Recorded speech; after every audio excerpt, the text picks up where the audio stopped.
Tom Leach here, Harbormaster. We're on Bank Street at the shop. As you can see, it's snowing here in Harwich Port today. We're going to go inside and see what Tom Telsmanic is up to. The dock doctor is working on some buoy repairs. Let's take a look.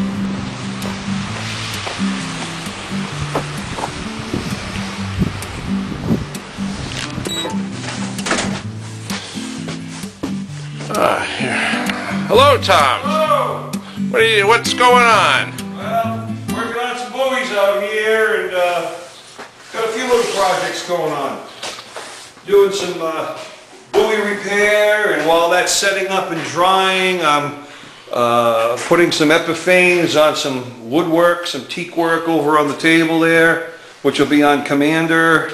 And then just to your right, I'm using the router and making another piece of a little resistance molding for Commander out of the ASAC wood, plastic wood. So I'll be ripping this, and this will be a little bead, a little drip edge bead set up on the, if you want to swing to the right, here's the router set up. Oh, a little router table, I gotcha. Hey, that's a neat. So I brought that from home so I could get it set up, put a little vac system on it at one point. It's disconnected now, but... nice tool.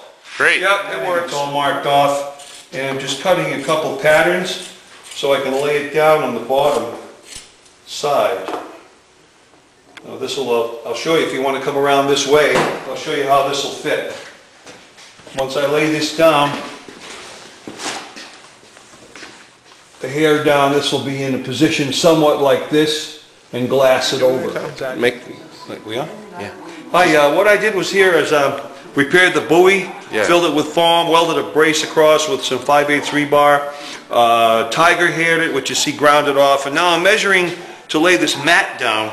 This is very thick mat they use on keels, smooth on one side but woven mat, a little bigger than fiberglass mat. If you go over to this, you'll see the repair where the shaft pulled through and broke through. It was out at about a 30-degree angle. What do you think, a boat hit it probably? Most likely, yeah. There's some markings on the other buoy, that red one in the far distance, that has been repaired on glass, just ready to be bottom painted. It looks like it got hit pretty hard and then set out.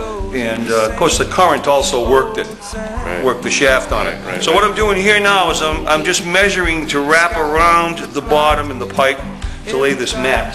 So I got a couple marks and then finish cutting diagonally across. I like the weave in that cloth. It's got sort of a thickness. So it's all stitched on one side, and then it has the glass on the other for extra strength. See why that is so much stronger than the old stuff we were using. Right. They say they use this in keels a lot on the bottom.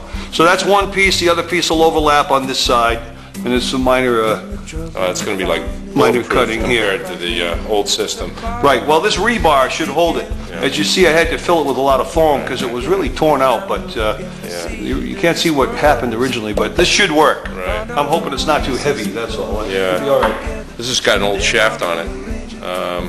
Is that an early shaft? No, that's one we repaired. I don't know. I don't like the way that they come from Ryan, to be honest with you. The shaft. Yeah. Well, I think she'll work this year. Right. So. All right, we'll take a look at the buoys. This is the final product here before it's bottom painted. This has that matte glass that's all been ground down and smooth and strong, very strong. So it just has to be bottom painted. The top was repainted.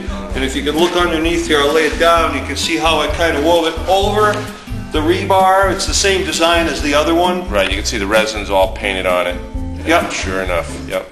And that's pretty much how strong it'll be. You really don't want to get too much on the shaft, but it's ground pretty smooth enough. It's going to be underwater, but everything is done.